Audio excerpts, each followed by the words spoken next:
This is the Detroit Sports Podcast Network. What's going on, everybody? Welcome back to another episode of the Fan Report, episode number 150-something. I'm Nick. You guys know that. I'm Andrew. You guys also know that, I hope. I believe we've been the same two guys you've heard talking on this show for the last... a long time. Wait, last few years. I haven't been with a guest host these last few months. Have we ever had a guest host on this? I don't think we've even done. I don't think either of us have even done a solo pod for this specific show either. Like I think it's. I don't think we've had a guest host or solo. Extremely difficult. Yeah. Like I mean, every now and then go solo every now and then on the live show. Right. We used to do a solo live show sometimes, which that in itself was extremely difficult. But we at least had people to talk to.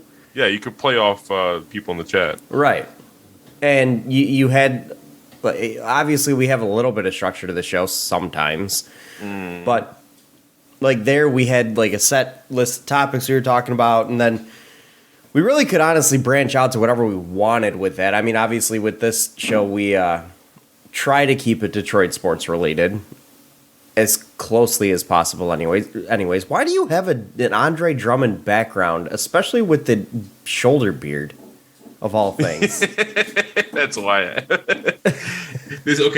This used to be my laptop background, like junior year of college. Andre Drummond sophomore year, my junior year of college, because then we still had hope. People actually liked Andre Drummond then? And I thought it'd be fun to bring this back. It was either that or the picture of Stan Van Gundy posing with Brandon Jennings and Josh Smith. My favorite picture is Stan Van Gundy on the bike in front of that picture they took in Eastern Market. Yes. That's my favorite SVG picture. Remember the days when we thought Andre Drummond was going to be a superstar in this league? Remember the days when half the fan base clearly saw that was never going to happen, and the other half still believed it, and it was a constant battle on whether or not to trade him? I remember the days of Lawrence Frank, and the fan base was clamoring, why are you not giving Andre Drummond more minutes? Like, you need to put him in more. Why are you only bringing him off the bench for like 20 minutes a game? So my question, Andrew, eventually on we got that, Lawrence Frank fired, brought in Mo Cheeks. Mo Cheeks finally released Andre Drummond.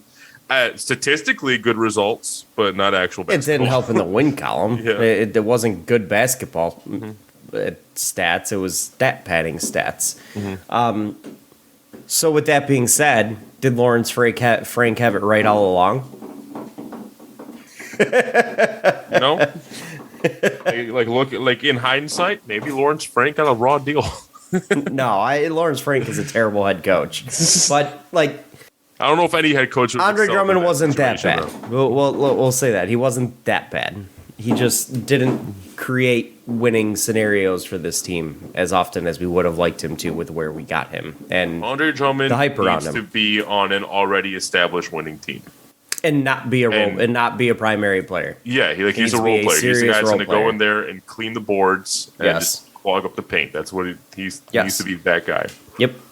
Obviously, because we were talking about Andre Drummond, we don't have a ton to really touch on in Detroit sports in terms of the two teams that we cover on this podcast. Obviously, there's a lot to talk about with the Tigers.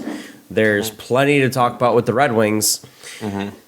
Considering we've already discussed the draft ad nauseum, considering we've already, rounded up the Pistons season, and there's really not going to be a ton of really any personnel, front office personnel or coaching changes in the offseason for the Pistons.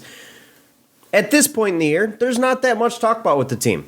We do have a couple of things to touch on, and we are going to be starting our prospect profile segment here until we lead up into the draft. I believe we're planning to do, 2 players a week?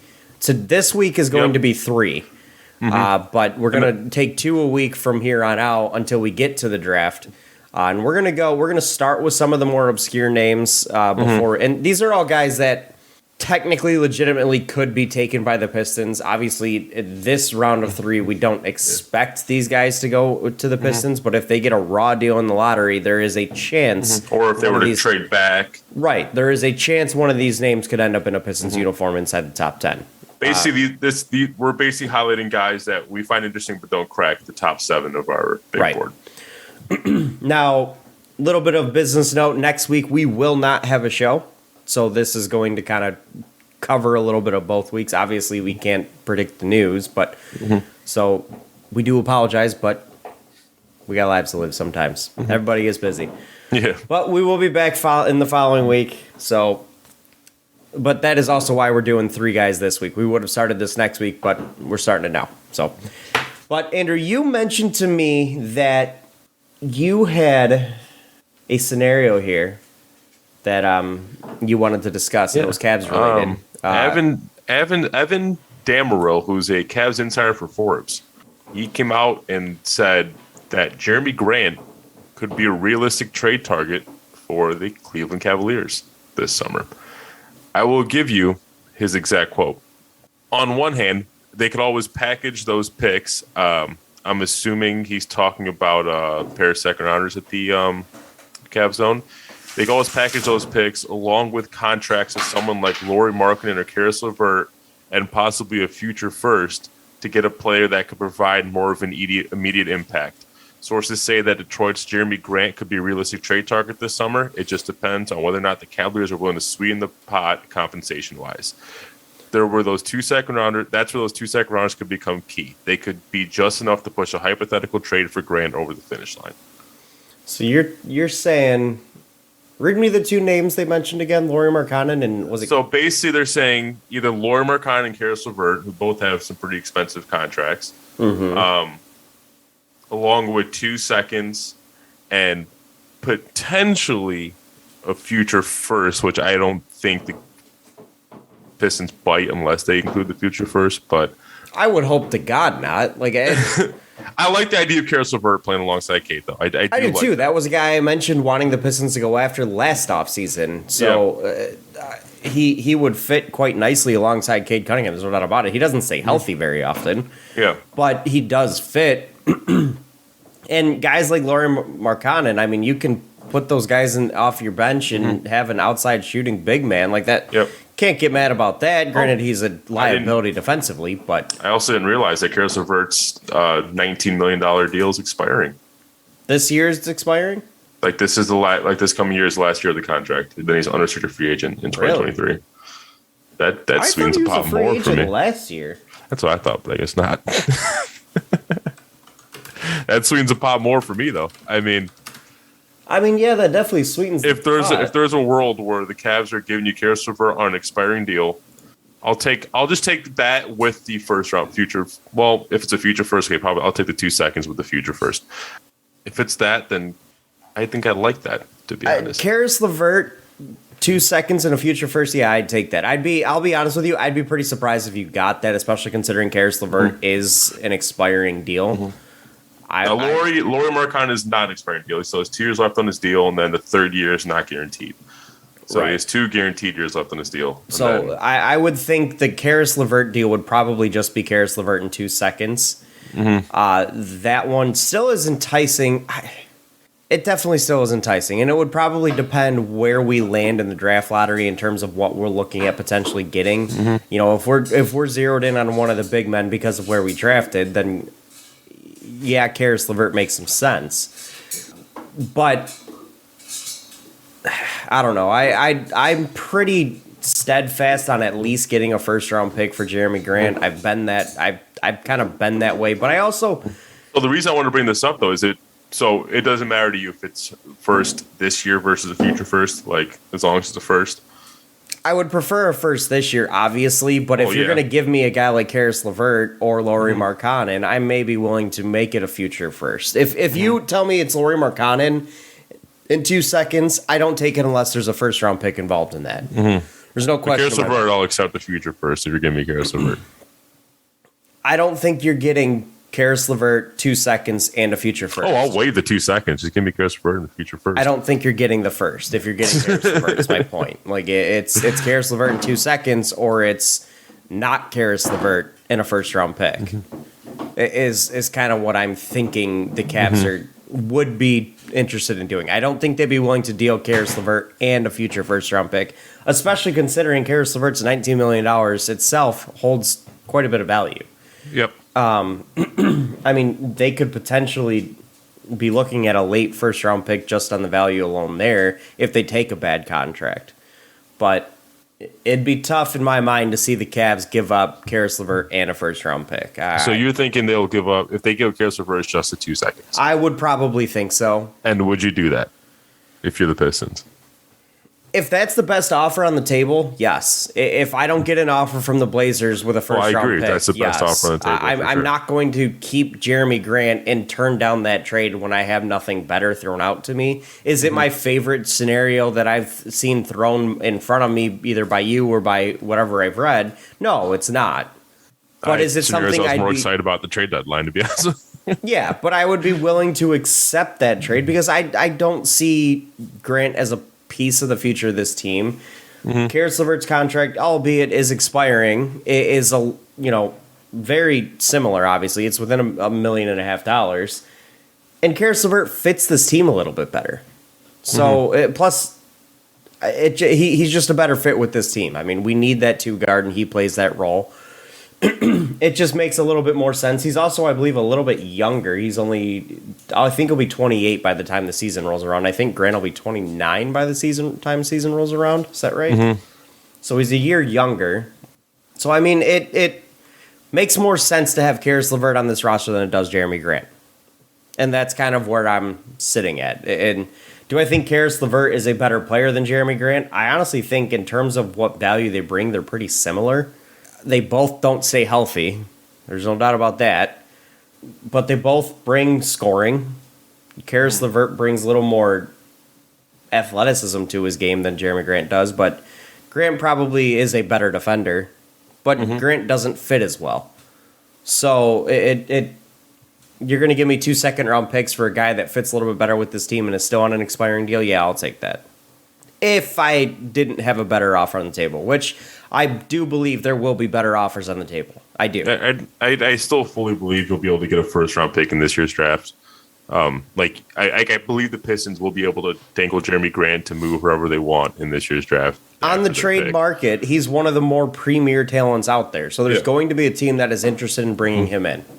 I 100% agree. Which is also part of the reason why the prospects we're going to talk about today are kind of relevant, because there is a very distinct possibility of back into this draft using Jerami Grant. I don't think you're getting a lottery pick for Jerami Grant. I don't think you're getting a top 10 pick. So, these guys that we talk about, some of them are kind of teetering in that top 10 range.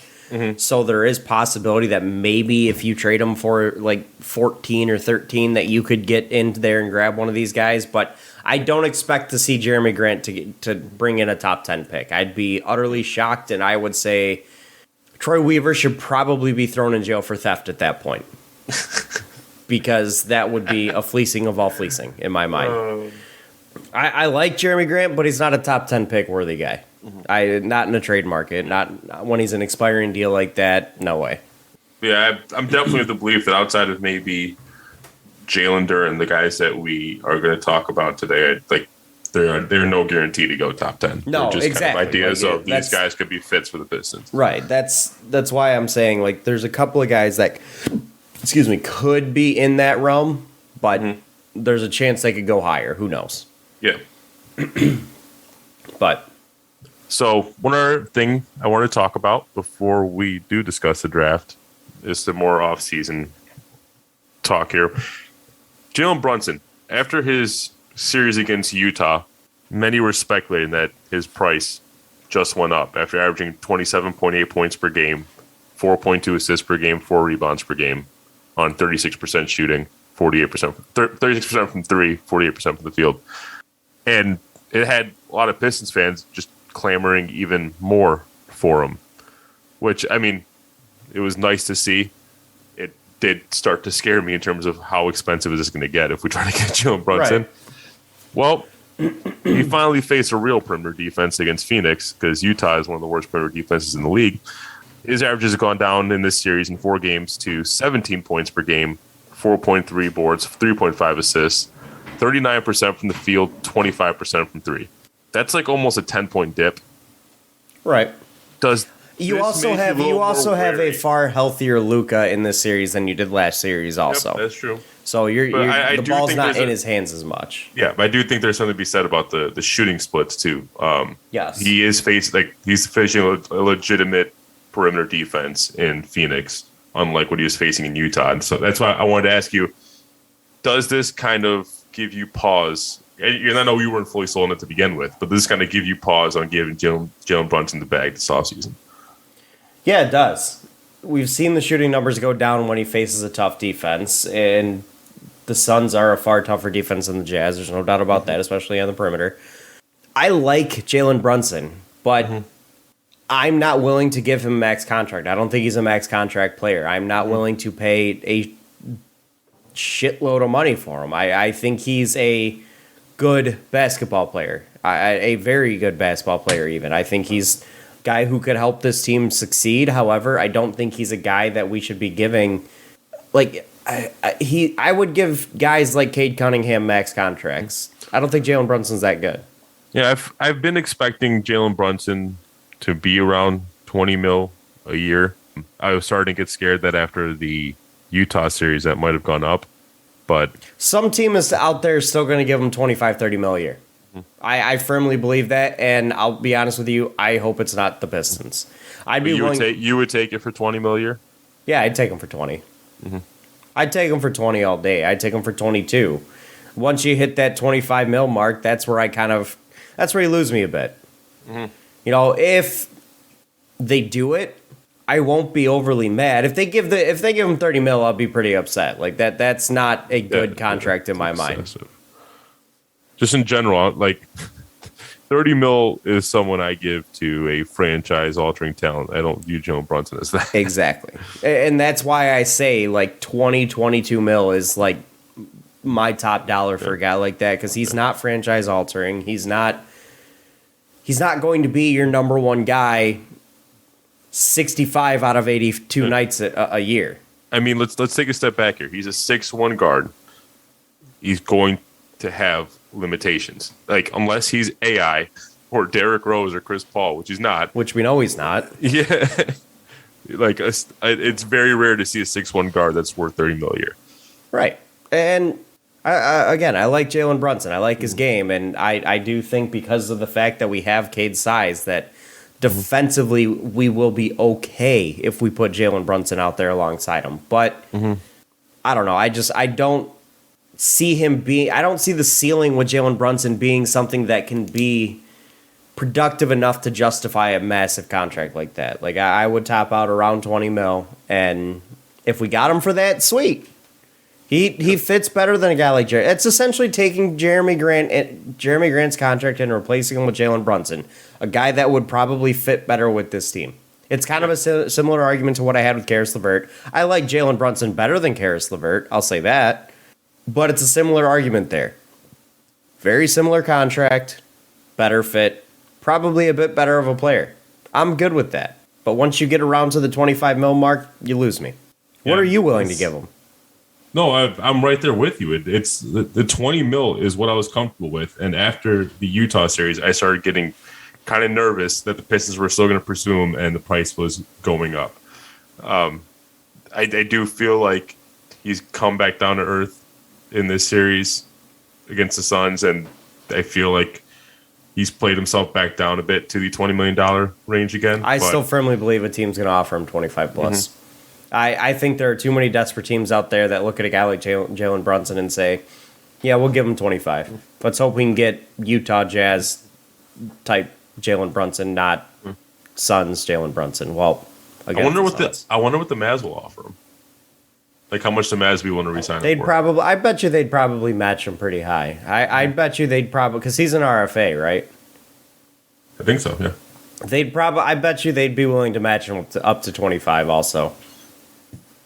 I don't have optimism that the Pistons will be able to sign a guy like Jalen Brunson because of his RFA status. I think the Mavs would be willing to match anything upwards of 25 mil. I do. And frankly, I don't know if the Pistons would be willing to offer that. They might be. I don't know that I'd be happy they offer him that. I would appreciate the fact that they're at least making Dallas sweat by offering him a big deal. And if Dallas matches, sweet. But I do think that it's going to be tough to pry him away from the Mavs. I think if he signed an offer sheet in the realm of 22 mil, I think the Mavericks don't even blink to match that. I think he's worth more to the Mavs than he would be to anybody else. So it's going to be tough for the Pistons to sign a guy like Jalen Brunson because of that RFA status. Yeah. But that's about all I have to say on free agency, because I know it is a slow time. I like thinking back to last offseason. Did it ever seem this slow? Like I feel like there's never really been a time in the history of this podcast where like the news has been as slow as it is. I don't know if I would say it's this, like, I think like there was never much free agency buzz for the Pistons last offseason. They didn't have the money to spend for there to be free agency buzz. But I think there was a lot more excitement around the draft than there is this year. That's also true. Which I think last year's draft class was a bit more exciting. It was a bit of a stronger draft class. It had more top-end talent. I think this draft could be a little bit deeper. I think that the top tier of talent goes deeper than last year's class did. I mean, you look at Paolo Banchero, Chet Holmgren, Jaden Ivey. I mean, there's legitimately four guys up there that could be number one pick. And we're seeing that with this year's, with the 2021 draft too. I mean, the big four was always Cade Cunningham, Jalen Green, Evan Mobley, Jalen Suggs. Scotty Barnes kind of. He was the surprise this year. And Jalen Green really turned it up towards the end of the year. Yeah. So. You know, I will say this.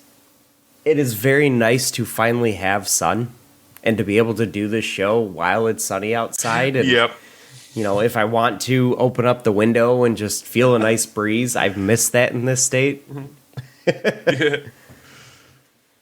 Get to go outside, light up the grill. But that'd be interesting. What? Just to be able to go outside and light up the grill right now. I did it yesterday for the first time. I haven't yet. I'm doing it tonight. But like, I am doing it tonight. I got some corn on the cob. Being able to do it in 80 degrees is something I haven't felt in a while, I feel like. So like, I mean, we hit 80 degrees 2 weeks ago or 3 weeks ago, whatever it was. Did we? Yeah, we had a couple 80-degree days. You don't remember that random weekend in April that we had at 80 some odd degrees? I didn't realize it hit 80. I remember it hit 70. I didn't realize it hit 80. Oh yeah, it did. It was hot. But no, it's nice to have weather back, to have some nice weather and get outside. And I remember the weekend I had COVID. It was my only salvation was being able to be outside. That's right. Yep. But it's nice to be outside, hang out with some buddies, drink some beers, maybe play some golf. Yeah. The whole deal. But the whole 9 yards. When the weather gets nice, that is when the NBA draft talk starts to fire up and get going. And with that comes our new segment on the show is our draft prospect profiles. So this week, we're like I said earlier in the show, we're gonna do a couple a week. This week we're doing a few to get things rolling, and these are all guys that we can legitimately see going to the Pistons wherever they draft. I believe the lowest the Pistons can fall is 7. Is that correct? Yes. So they can be anywhere from 1 to 7. They technically have the best odds to get number 1 overall pick, along with 2 other teams. But they also have really good odds to land at number 7. So here are guys that, and as Andrew mentioned, that these guys are in play if the Pistons do decide to trade back up into the first round, into the low teens, or trade their pick back. So the guys that we're going to be covering today are Dyson Daniels from the G League Ignite. Is he on the Ignite? Yes. Yes. Johnny Davis from the University of Wisconsin and Jalen Durham. You guys remember him from the tournament at Memphis. I'm gonna call a quick audible. Oh. I'm thinking we should replace Dyson Daniels with AJ Griffin. I've been flopping back and forth between them all week. All right, we can do AJ Griffin. That's fine with me. I have no problem with AJ Griffin. Because my whole case with Dyson Daniels was going to be more about insurance on Killian Hayes. Because I do see a lot of Killian Hayes in Dyson Daniels. Fair. But I'd rather work with what we have. I mean, I'm starting to like Killian a little bit. I'm starting to like his game a bit. Mm-hmm. I'm fine with that. We can pivot here. We can go with AJ Griffin instead, the Duke small forward, 6'6". Yes, So sir. I'll let you kick it off. You take your pick with which one you like, and we'll go from there. I'll play off your lead. Let's start with AJ. All right, let's do it. I'm going to be honest with you. I actually don't love any of these prospects. I don't either. What I'm like, if we end up picking 7 or lower, I guess, I'm going to be looking for very specific skill sets rather than just like all-around player. And AJ Griffin is a guy that I feel can bring some legitimate shooting to this roster. What I worry about with AJ Griffin, though, outside of the medical report, he's had numerous injuries. It's just how stiff he looks. Like if you watch film of him, he looks so stiff out there. It's like if Sadiq Bey had a lingering back injury, is how I would compare it. Like if Sadiq Bey wasn't willing to drive the lane and just kind of moved around slowly around the paint, that's what AJ Griffin feels like to me. But his shooting is legit. And also the defense, I mean, he has the size, he has the physicality to be effective on the defensive end, but like a lot of people coming out of college, it's a major question of, is he going to consistently give the effort? Because they didn't always do it. I don't know that effort was his problem defensively in college, and I think I like AJ Griffin a little bit more than you do. I mean, we're talking about an 18-year-old who, one of the biggest cons with his defensive game is he gambles way too much. He does. He takes too many risks on the defensive side, and he ends up getting beat because of it. You're looking at a guy who's 6'6" with a 7-foot wingspan, so he's got a ton of length. Very prototypical size, 222 pounds. Like, this is what teams covet. And oh, by the way, he is a 47% shooter from 3, I believe, and the third best catch and shoot player in this entire draft in all of college basketball. That's not in low volume either. He had 123 point attempts. Yeah, like this kid can shoot the hell out of the ball. Yeah. And that's one thing that the Pistons do desperately need. There's no question about it. I like AJ Griffin in that regard. Like he's a very good shooter. He is also an above average athlete, but he struggles to score in space at times, or not in space, but in traffic sometimes. And he is a little too unselfish also. Like he doesn't take shots when he should necessarily. I mean, he's a guy who definitely can help the Pistons. I wasn't seeing the athleticism in the game tape. Like if he's more athletic than what I've seen, that'd make me a lot happier. But I just wasn't seeing the athleticism in the game tape. Again, looking at his size and looking at scouting reports, they say he has nice athleticism, very solid frame, and a ton of natural talent. And that's now 3 different scouts I've read that have said that. To your point on the defensive side of the ball, like that is the good part about the defensive shortcomings of AJ Griffin. Like a lot of it also was the fact that he just wasn't in the right position at the right time. Like, and that's stuff you can teach. Exactly. And it's something something you can teach, and it's something he'll be able to pick up on and learn in his years in the league. And the fact that he has like the physicality, the size of the position to be a physical defender, and he showed it in spurts. It's more of a question of can he be taught to be in the right place, to take the right angles, right positions, and just consistently do that and give the right effort to get that done. I mean, there's certainly defensive potential with AJ Griffin. We're talking about a guy who's 18 years old, and he's got the length, the range, and the ability to play defense effectively. He just doesn't have the head there yet. Yeah. And at 18, that's something that can be molded and taught to make him a better defender. I don't think he'll ever be an elite level defender in the league, but I think he'll be a competent defender to even an above average to good defender in this league because of his length. Yeah.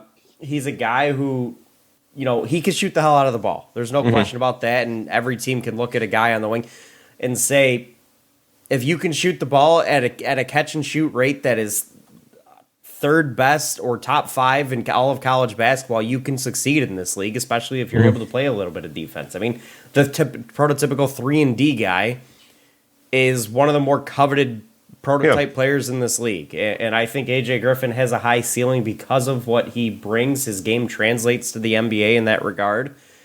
And yeah, he does have to get to the basket more and be able to finish around the basket, maybe get to the line a little bit more.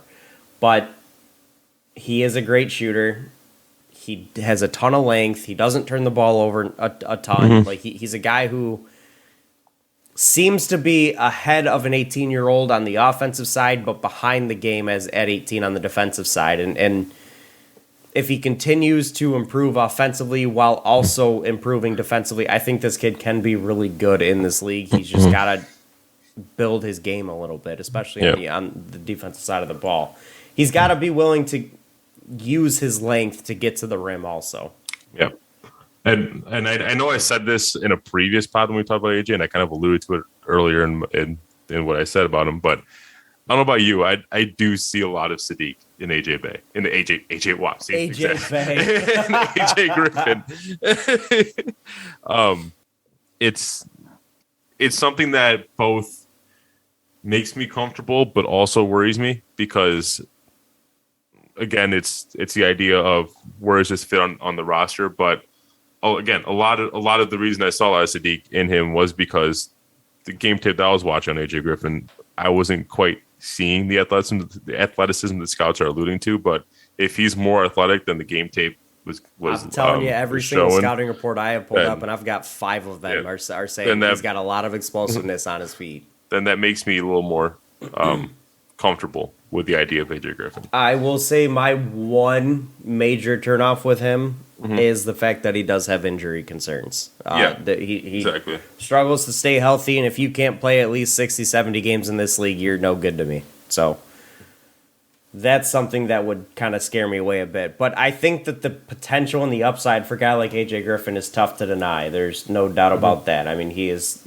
definitely a really good ball player, and I think it's safe to say he's an elite tier type shooter. So that's definitely a big positive. Yeah. And this is a guy that is legitimately possible for the Pistons to take at number 7 if they fall that low, or even at number 6. I've seen him mocked there as well. So if the Pistons land in that 6-7 range, AJ Griffin is definitely in play. Definitely in play. Who's your next guy? Let's switch on over to Johnny Davis here, the 6'5" shooting guard from Wisconsin. Yes, sir. He is one that he's got a lot of athleticism for his frame, and he's very wiry, and he seems like a guy who can play 2 ways. I'm seeing a comparison right here that gives him KCP, which we know him well here in Detroit. Like, he's a guy who can play defense effectively. Like, he almost seems like a guy who can do it all on both sides of the floor, but he's not great at anything, so to speak. He's. I can give you a couple of things that he's great at. For No, I mean, if you got something he's great at, take it away. But no, keep going. I didn't want to interrupt. I didn't interrupt. No, take it away. So, I don't know if this is just my Pistons bias, but watching Johnny Davis, I saw Chauncey. Like, I saw so much Chauncey Billups in his game. Like, he operates in the mid range to perfection. He's actually a really good post guard in general. He's a good rebounder for a 6'5" guard. And his defense is probably my favorite thing about him is his defense, as limited as it is at 6'5", 195. Yeah, he definitely has to add a little bit of size there. What makes me believe that he could possibly play, because like I do think Johnny Davis might be a guy that would almost work better as a 1, but the fact that he is such a bucket getter, I do wish he can get a little more efficient from 3-point range. But the fact that he can still go find a bucket regardless makes me little more comfortable with his fit alongside Cade. But in general, I do think he's a really versatile guard that, much like Cade, can kind of bruise his way into the paint. Now, are you at all worried about the fact that he potentially could just be a splash in the pan guy because this really was his only good year at Wisconsin? His freshman year was not impressive. His sophomore year was obviously very impressive. He is also extremely streaky. Yep. He goes cold and almost disappears at times.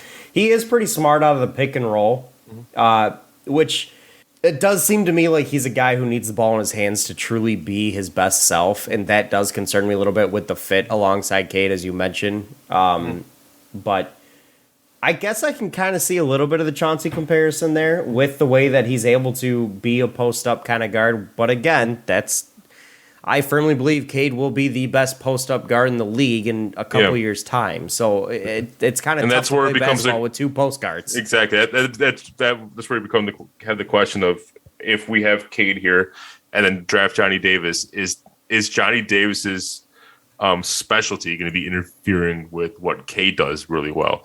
But I agree with you on the I do worry about whether he's a flash in the pan. I mean, his usage was sky high at Wisconsin this season. And his shooting numbers weren't really all that impressive either. Yeah, like, he was again, below 43% from the field, below 31 from three. Like he's definitely has to improve the shooting numbers. So that's what worries me, is if he's not able to get to his spot in the NBA the way he was in college, he doesn't have the athleticism to make up for it. He currently doesn't have the shooting to make up for it. That would definitely. There's definitely that major worry of, was this season a flash in the pan? And I don't know how much combine workouts are going to tell you or ease your concerns about that either. So I don't think they are, because I think what he's going to do is showcase what he does best, which is that mid-range post-up guard type play that Cade already does. I mean, I look at a lot of the profile on Johnny Davis, and I see a lot of similarities to Cade's game, just doesn't quite have the ceiling Cade does. Yeah. Or the ability to get it done in the same way. Like Johnny Davis gets it done with grit and grime and toughness and strength, versus Cade, it's more ability and strength, and the way he does the game is a little bit different. But in the end, it's the same style. Mm-hmm. Yeah, and not to mention, I do feel like our roster is dangerously unathletic. Like dangerously in the wrong way, not in the right way. I 100% agree with you. So adding another non-athlete with your first round pick can be concerning. 100% agree with you there. Like I like Johnny Davis a lot. I don't necessarily think he fits real well with alongside Cade, considering they do similar things. They're similar players in the sense that the way they play winning basketball, their best basketball is the exact same way. It's just how they go about doing it is different. And I don't know that you could make that work together, frankly. Johnny Davis would be a dream type player to have coming off of the bench for this team, because everything would be seamless and wonderful, and a grit guy and toughness guy like a Johnny Davis is amazing, but I think he's just too good of a player for that right now. So he's not my favorite prospect in this range because of that.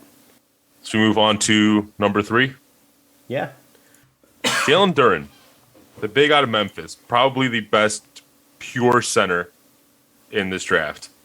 Really good shot blocker, really good rebounder, specifically on the offensive side of the ball. Mm-hmm.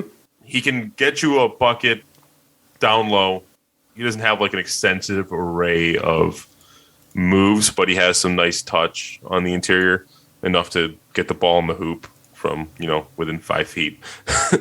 but like in general, like he's not a guy that like you can pass to on the elbow and he's gonna back a dude down and turn around for a fadeaway jumper. Like that's not his game. Right. I do see a lot of like, this is my third Pistons comparison. I really do see him as a Andre Drummond with a little bit better shot blocking. That's kind of what I see in his game. And I know that's going to turn off a lot of Pistons fans right off the bat. I don't know that I see the athleticism in Durant. I see more of a... Because Drummond played with a lot of athleticism and bounce. I see a little bit more... I guess he does have it, but I see a little bit more strength and bruise ball with Durant, I guess. Maybe not. I don't know. I guess like his athleticism is there. Yeah, and he gets into foul trouble a lot. He'll have mental lapses on defense. quite a bit. I mean,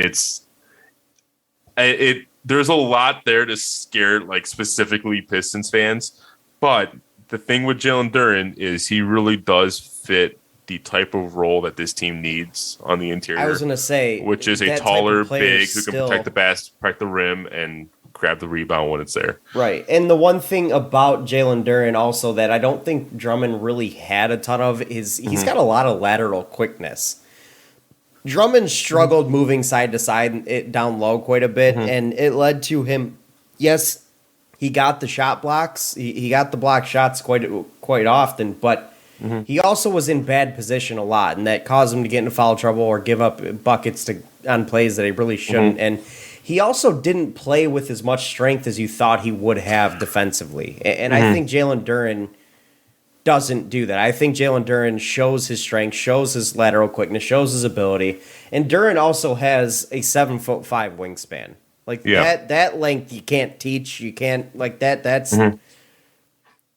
something that's nice to have. One of our biggest complaints with this Pistons team is the lack of length down low.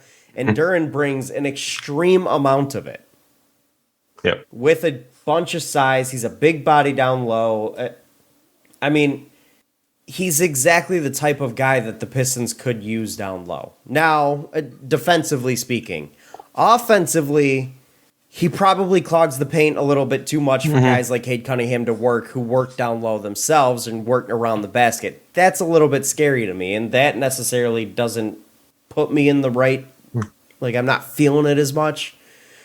Although, if Cade doesn't finish around the rim, Jalen Durham being there to clean up the board and dunk it in sounds pretty nice, but I don't want to clog the paint for Cade to work. Like, I want Cade to have the space to be able to do what he's got to do.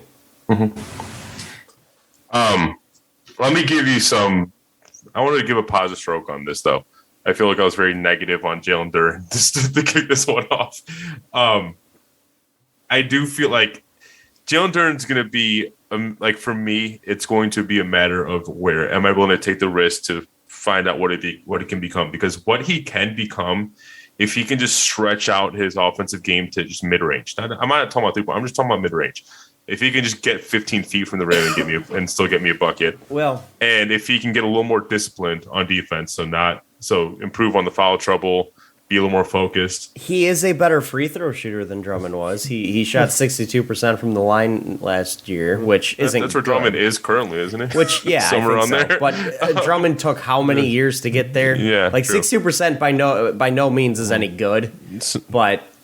It's gives me a little bit of hope that he can 38% or whatever it was. Gives me a little bit of hope that he can maybe stretch his game to the mid range a little bit, possibly. Maybe. But yeah, if he can do those two things, if he can just be a little more disciplined on defense and develop somewhat of a mid range game, I think he could be a really dangerous center in this league.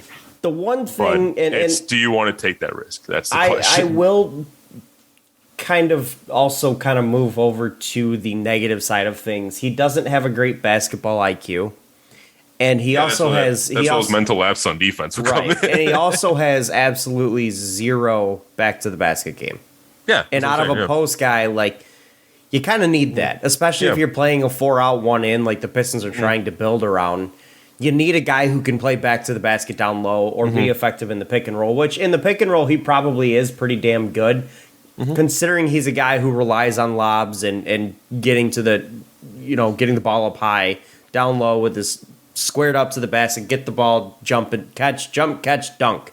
Like that's what Jalen Durham does best. But you do still need a guy that can be a threat, back to the basket, post up a guy and give him the ball and he goes to work. Yeah. And Durham doesn't have that. I mean, it's very similar to the issues that the Utah Jazz have currently with Rudy Gobert. And, I mean, you've probably seen a ton of film where Rudy Gobert has his man sealed off, posted up down low, but because he struggles with his back to the basket and the ball in his hands, they don't give him the ball. So you're essentially playing 4-on-4 basketball on the perimeter or 4-on-5 basketball on the perimeter, and you're not able to get inside because you have Gobert just clogging up the paint down there. He isn't effective offensively because he doesn't have a back to the basket type game. And the Utah Jazz died because of it. Their chemistry suffered because Rudy was pissed. Mitchell was pissed. Like it didn't work. And so you need. So you're not being fooled by the flashy lob potential. No, I've Jalen Durham picking. I've seen this game before, and it was Andre Drummond, the guy who can't play with his back to the basket, has zero post moves, and relies on lobs down low. That is Andre Drummond to a T. That is Rudy Gobert to a T. Like, those guys offensively are liabilities for a team like this that's trying to do the 4-out 1-in style of play. And with the shooting they have and the lack of athleticism, like they can't afford to not have a guy that can post up his man down low. When you have that much room to work in the paint, you have to have a guy who can be crafty down low. And Durham and Drummond, guys like that, they're not it. So he'd have to develop that part of his game for me to be truly interested in him. Like, if you tell me he's our second draft pick in the first round, all right, I'm not mad at that. He would actually be a target for me if we had a second draft pick in the first round. Yeah, he would be if we didn't go after someone like Chet Holmgren or something. But yeah, if we had him alongside Jabari Smith, would be really interesting though. Jalen Durham and Jabari Smith. Yeah, that would be kind of wild. 'Cause that's two pretty good defenders down low. One operates outside, one operates inside, like offensively. That would be really interesting. That would be interesting. I'd be curious to see what the hell your backcourt looks like. You give Jalen Brunson $23 million, you bring in Jabari Smith and Chet Holmgren or Jalen Durham. Your team might actually be pretty damn good. Yeah. Did you see that? This is random, but did you see that clip of that? I think it was in a NASCAR. No, it was a Derby. I think I can't remember what it was, but there was a reporter that was interviewing Paolo Banchero, thinking he was interviewing what's his face, Pat Mahomes. And like when he found out it wasn't Pat Mahomes, he was like no longer interested in talking to Paolo Banchero because he didn't know who he was. Who was this like, interviewing him? I've never seen a guy in my life. I have no idea. But like it's like you still have like a potential top 3 pick in the current NBA draft that you're talking to. I mean, shit. After the tournament, he was the consensus number 1 almost. Like people were putting him at the top with the way he played in the tournament, and much deserved. I don't think I've ever had my top 3 just shuffle as much as it's been shuffling this year. Like, no, it's been all over the place. I've had Chet Holmgren down to 4, all the way up to 1, down to 5, all the way up to 1. Like he's all over. I'm currently back to Jabari Smith as my 1 again, where I started at the beginning of the Fair. Each one of these guys could easily be taken number 1 in this draft. Jaden Ivey could be taken number 1. Chet Holmgren, Jabari Smith, Paolo Banchero, like they all could be taken number 1. Yeah. And I wouldn't be shocked. And frankly, if it was the Pistons who took any of them, I wouldn't be upset. Mm-hmm. No, to be honest with you. So, like that's why it's crazy. They all have so much enticing their game, but they all have one glaring weakness. That it almost seems like a deal breaker for you too. Exactly. Like all of these guys have that deal breaker weakness that we just can't afford to have with this team. It's like, can you just be moderately okay at that one thing that you're weakness? But they also have the exact tools that we need on this team too. So it's like, come on. This year for the draft, yes, it makes me happy and excited that there's several prospects that have exactly what I'm looking for. But at the same time, it also almost makes it less exciting because I don't have one guy that I'm keying in on. Like last year, we were all about talking about Cade, going after Cade this, Cade that, Cade everything. This year, it's Jabari would be nice, Paolo would be cool. Chet Holmgren would be pretty sweet, yeah if he develops well, yeah. There's nobody that we're like, yes, gotta get him. Yeah. So I feel like the excitement is not there. I mean, obviously, once the draft lottery comes around and we find out actually where we're picking, the excitement will probably be there. But and the one guy that does feel like he doesn't have any glaring weakness hasn't played a single minute of college basketball. It's like, come on. Huge weakness number 1. Big red flag. 100% agree there. Big red flag. Oh, man. But we'll get to Shane Sharpe. Yes, we will. Because I'll tell you, probably will have a pretty extensive segment on him because there's probably a lot of opinions to throw around there. I mean, he's very much in play for me in the top four. I'm not gonna lie. Oh, absolutely. With the ceiling that's there, and when it comes to a guy like that, where the less we know, it's almost like there's more to talk about with him. Exactly. Because there's more to speculate on, more to think about. Like Shaedon Sharpe, there's a lot of excitement around the prospect. It's just we know absolutely nothing about the guy. We've seen him play high school ball. Yikes. Yeah, it's really funny because like there's a lot of talk right now about how Jalen Sharpe would very likely be the number one pick if he had played. So what did I say? You said Jalen Sharpe. Oh, whoops. Shaedon Sharpe would very likely be the number one pick if he would have played at Kentucky. Right. And but like you got to take it with such a grain of salt because Jaden Hardy coming in the year was supposed to be the number one pick, and he couldn't. He looked like he didn't know how to play basketball when he was in the Ignite. So, like saying Shaedon Sharpe, if he played at basketball this year, would have been the consensus number one overall pick. Are you that positive he would have been that good at Kentucky? There's been a lot of times where we've had a lot of hype around a prospect coming in to college, and he was just meh.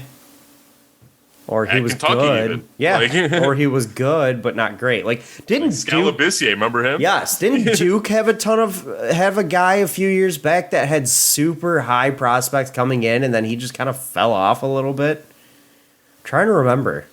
I could have sworn Duke had a guy like that, but Was it Cam Reddish? no, because he was still really highly regarded too. Yeah, it just wasn't as highly regarded as it was at the end. I'm talking to this guy like dropped down. RJ Barrett? Like both of them. No, kind I'm talking this guy like dropped down into the teens. Yeah, I don't know. I can't remember the guy's name. And to think though that teams and scouting departments took guys straight out of high school and believed that they were going to be the best players in the world. And here we are talking Shaedon Sharpe, who hasn't played a minute since high school, and essentially it almost is like taking a guy straight out of high school because he is that young, and we're worried about him now. But guys back then, you draft Kobe, nobody was worried. Yeah. Was it? What was Cassius Stanley? Wasn't he pretty highly regarded coming out? It was Cassius Stanley. That's exactly who it was. Yes, it was Cassius Stanley. I remember he had a ton of hype, potential number one pick, and then he just was. Hey, he played some minutes for the Pistons. He did. I mean, He got called up from I remember I watched him play in person. Called up from North City Cruise. Yeah, I didn't hate the guy. Like I thought he was okay, and a guy who could probably be your 11th or 12th guy off, on your roster. But he's never a guy that's going to crack your rotation. Yeah. But either way. Anything else to add on the three prospects we've got? And obviously, guys, as I said, next week we won't have a show, but we will kick things back up the following week and continue on with the prospect profiles. So, but anything else to add? It's just that it's wild that we're talking about 8 through 10, and we're not even mentioning Jaden Hardy when going into the year the motto was win hardly for Hardy. That's all I wanted to add. Is that what the motto was? Win hardly for Hardy? Yep. Interesting. I honest to God never heard that until this minute. Anyways, guys, that is going to close it out for this week. Thank you guys again for listening. Andrew, thank you for joining us. Follow us on Twitter @RealFanReport, and we will catch you guys not next week, but the following week. This has been the Fan Report by fans. For fans. Have a good one, guys. Enjoy your beautiful weekend and get some sun. Have fun. Enjoy it. See you later. Peace.